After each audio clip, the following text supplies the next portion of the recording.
What if I told you that knowing your enemy's every move still doesn't mean you should act? During World War II, the British cracked the infamous Enigma code, gaining access to Nazi Germany's military secrets.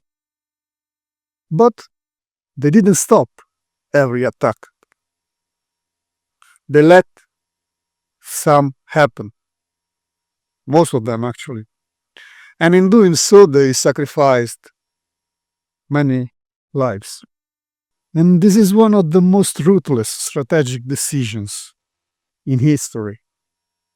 And it's a brutal lesson for you as an entrepreneur, an executive, or a professional.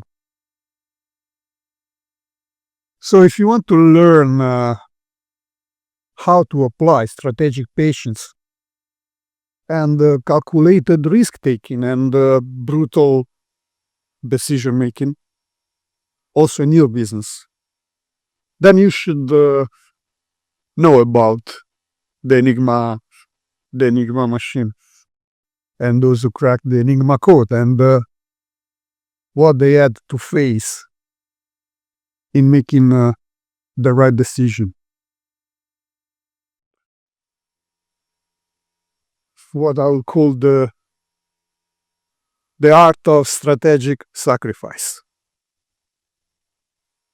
So the story, if you don't know about the story, it's about Alan Turing, which is quite famous in these days because of the Turing test in artificial intelligence. And the British, actually led by Alan Turing and a team of brilliant code breakers, cracked the Enigma machine, which was the Germany's unbreakable encryption. And this gave them unprecedented access to enemy plans. But they faced the brutal dilemma. If they acted on every decoded message, the Germans would realize their encryption was compromised and change the system. And the entire advantage would be lost.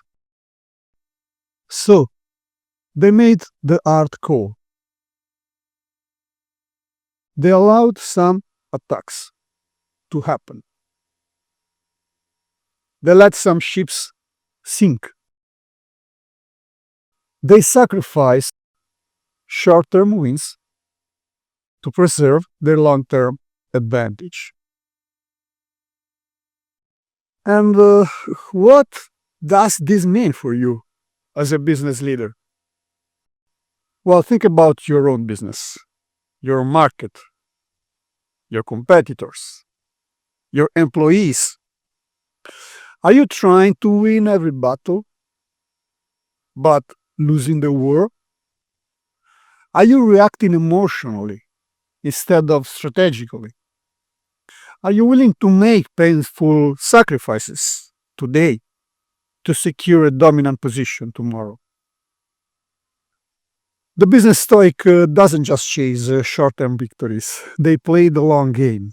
The Stoic principle is control instead of influence. Epictetus taught us that we must distinguish between what we control and what we merely influence. The British didn't control the war, but they influenced its outcome by playing their moves wisely. They chose their battles instead of reacting to every single threat. In business, you must do the same. Competitors will attack. Don't react emotionally. Choose when and how to respond. Opportunities will arise. Don't chase everything. Some doors must be closed and must stay closed. Your team will make mistakes. Don't micromanage. Teach them to think long-term. The brutal truth is that leadership requires sacrifice. If you're building something great, you will have to make hard choices. Look at Jeff Bezos. For years, Amazon lost money. Investors doubted him. Analysts called him reckless. But Bezos understood strategic patience. He wasn't playing for quick profits. He was building an empire. And then look at Warren Buffett. He ignores short-term market fluctuations because he plays the long game, and he doesn't chase every opportunity. He waits for the right one.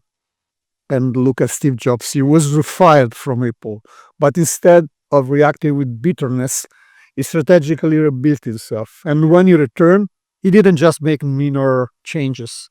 He revolutionized the company and the industry. And then look at Julius Caesar.